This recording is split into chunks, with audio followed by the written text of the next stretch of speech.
Hi guys, welcome my channel. இன்றைக்கி என்ன video பார்க்குறோன்னா lunch box video தாங்க.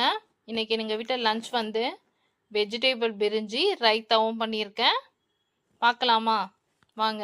அதுக்கு குக்கர் வச்சுருக்கேங்க. குக்கர் வச்சுட்டு குக்கர் நல்லா காஞ்ச உடனே ஒரு 5 ஸ்பூன் எண்ணெய் விட்டுருக்கேன். விட்டுட்டு எண்ணெய் நல்லா காஞ்ச பிறகு பட்டை, லவங்கம், ஏலக்காய், கிராம்பு, பிரிஞ்சி இலை, கொஞ்சம் சோம்பு இதை நல்லா கொஞ்சம் வதக்கிக்கலாம். வதக்கின பிறகு 4 பச்சை மிளகா, 8 வெங்காயம் போட்டிருக்கேன்.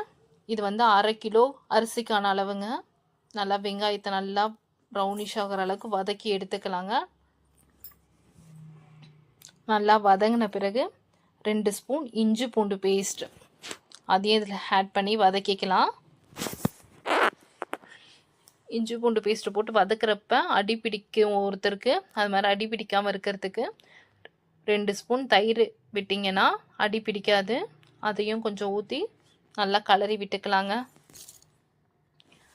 நல்லா கலந்த பிறகு தக்காளி 4 தக்காளி அரிஞ்சு நீல வாக்கில் அரிஞ்சு எடுத்திருக்கேன். அதையும் இதில் ஆட் பண்ணி நல்லா வதக்கி எடுத்துக்கலாம்.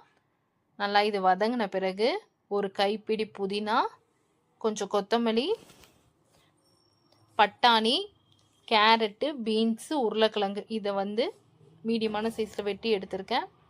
இதையும் இதில் ஆட் பண்ணி நல்லா வதக்கிக்கலாங்க. நல்லா வதங்கின பிறகு காய், வெறும் மிளகாத்தூள் 1 ஸ்பூன், மஞ்சள் பொடி, தேவையான அளவுக்கு உப்பு சேர்த்து நல்லா கலரி விட்டுக்கலாம். விட்டுட்டு ஒரு 5 நிமிஷம் மூடி போட்டு வச்சிங்கன்னா அதில் இருக்க மசாலா அந்த காயில் இறங்கிடும். அப்புறம் தண்ணி அளவு தண்ணிங்க, 1 டம்ளர் அரிசிக்கு 2 டம்ளர் அளவு தண்ணி எடுத்து ஊற்றிக்கிட்டேன்.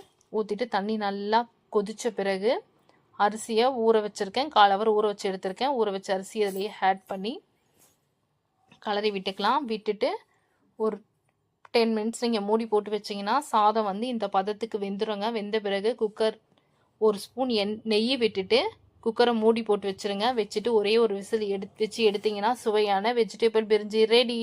பாய்.